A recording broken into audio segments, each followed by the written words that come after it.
Hello and welcome. This is the TVWan News Update. Thanks for joining us.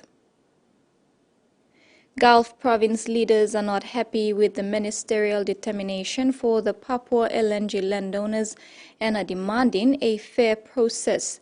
This comes a week after Minister for Petroleum and Energy Kua announced the gazettal of the ministerial determination of identification of landowner beneficiaries. Minister Kua at the announcement said the determination was the result of detailed studies of landowner identification carried out by Total Energies and verified by the department.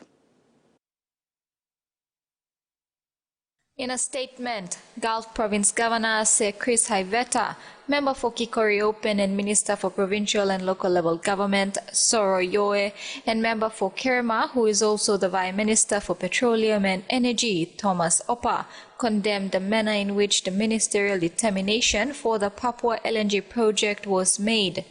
The leaders raised concerns about the social mapping and landowner identification process, landowner benefits identification process, and lack of consultation and disrespectful leadership, they say. The leaders are demanding an immediate extension of the objection period to 60 days. However, the law only allows for 28 days from the date the ministerial declaration is signed by the minister responsible, in this case, Kua. They are also demanding the revision of the ministerial determination, a review and correction of the SMLIS report, accountability from the Department of Petroleum and Energy, and are also calling for the Prime Minister to intervene and address these concerns. The consequences outlined by the leaders if their concerns are not raised include project delays and derailment and legal action. The Enforcement and Compliance Division of the Office of Censorship has carried out its annual activity of destruction where all of their confiscated illicit materials and other items were destroyed through a bonfire in Port Moresby yesterday. These confiscated illicit materials recorded for destruction include sexual enhancement products, pornographic materials, sex toys, pills, cosmetics, and drugs. Chief Censor G. Mabani clarified that the destruction of illicit materials was a requirement under the Censorship Act 1989, which has to be done before law enforcement authorities and relevant stakeholders.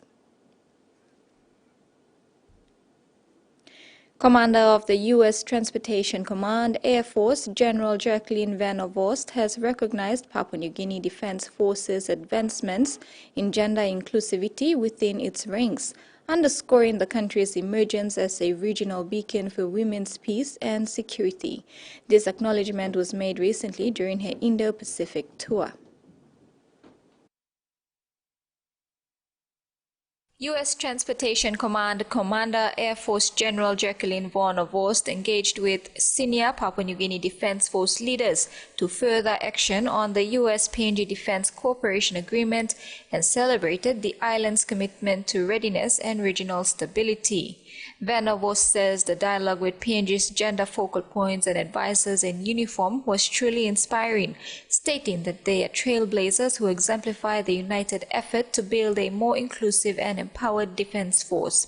Members of the PNGDF received specialized training from March 21st to 23rd to improve gender equity and equality within its operations. The training was designed to address and reduce gender-based violence and improve gender-centric considerations in response to crises, including natural disasters.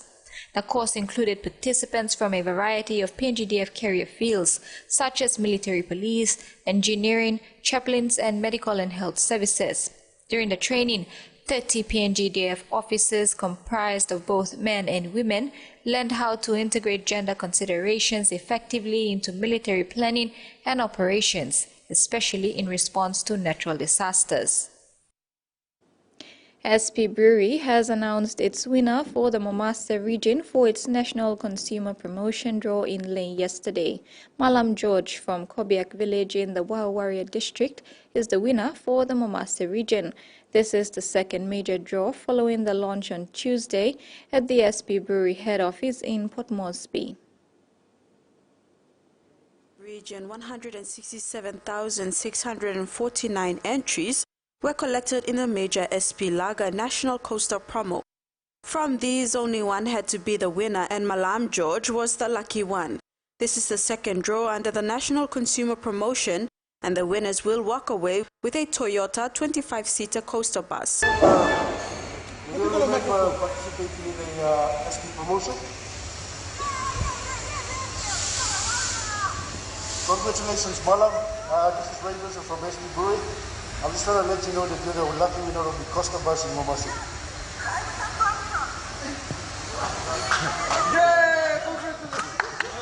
SP Brewery manager Lay Branch Stella Ikasa thanked customers who have participated in this promotion. 2 females have so far won the promotions, with 2 more draws to be made for the Highlands and New Guinea Islands region. So, on behalf of our Managing Director at Wegermans, plus the management team and all the staff of SP Brewery, we want to thank our consumers who took part in this promotion. Janet Algon was the winner for the Southern region following the draw on Tuesday. Jasmine Erojak, TVWan News. And to overseas, global leaders have reached a deal to transition away from fossil fuels after marathon negotiations at the Global Climate Summit, COP28, finally reached a close. It marks the first time in 3 decades of COP climate summits that nations have agreed on a concerted move away from oil, gas and coal, products that currently account for around 80% of global energy. The final deal was approved by the nearly 200 countries which attend UN climate summits at the final plenary session held on Wednesday in Dubai.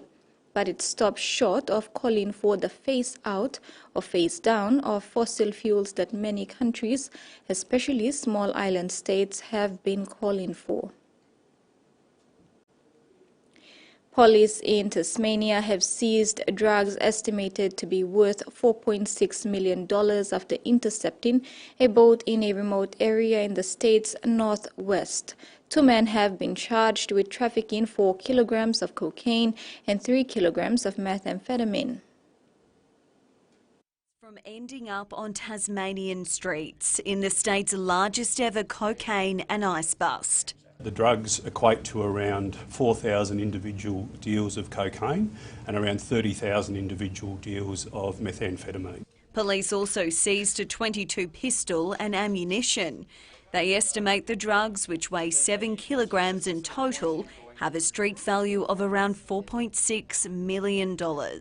We know that very little of this type of product is manufactured in the state, so most of these drugs come into the state through various methods. Police allege the method used in this instance was by boat. Caught by police shortly after arriving at Rocky Cape in the state's northwest from Victoria last Thursday morning. 34-year-old Craig Castle and 40-year-old Joshua Hay were charged with trafficking a controlled substance and firearm offences. Both men appeared in the Hobart Magistrates Court this morning but were not directed to enter a plea. Mr Castle was released on bail. Mr Hay was remanded in custody until his next appearance. Police say the seizure is timely. People commit crime in order to be able to support their drug habits, particularly at this time of year where people are heading into Christmas. There are significant impacts on families where people might choose to purchase drugs at the expense of other things that they might sacrifice for their family. Both men will appear in the Magistrates Court in Devonport next month. Back home in sports, in the National Premier League semi-final showdown at the PNG Football Stadium last night, Hekari United FC secured a grand final spot by defeating Ley City FC 2-1 in extra time. Yagi Yasasa's crucial goal in the second half of extra time proved decisive after a 1-1 draw in regulation. In other matches, Ley City dwellers orchestrated a comeback against Port Moresby strikers, overcoming in a 1-0 deficit at halftime. Pascal Kundi's header initially gave strikers the lead, but Dwellers coach Peter Gunemba's strategic substitution of Nigel Dabinyaba paved the way for an impressive turnaround. Matu Ben's brace secured a 2-1 victory, sealing Dwellers' place in the final against Hekari United. The grand final promises an electrifying clash between these two formidable teams at the PNG Football Stadium in Port Moresby this Saturday. Football enthusiasts eagerly anticipate the crowning of the Premier Soccer League champion in what is sure to be a thrilling and intense title match. And that's all for this midday. Thank you for joining us. Bye for now.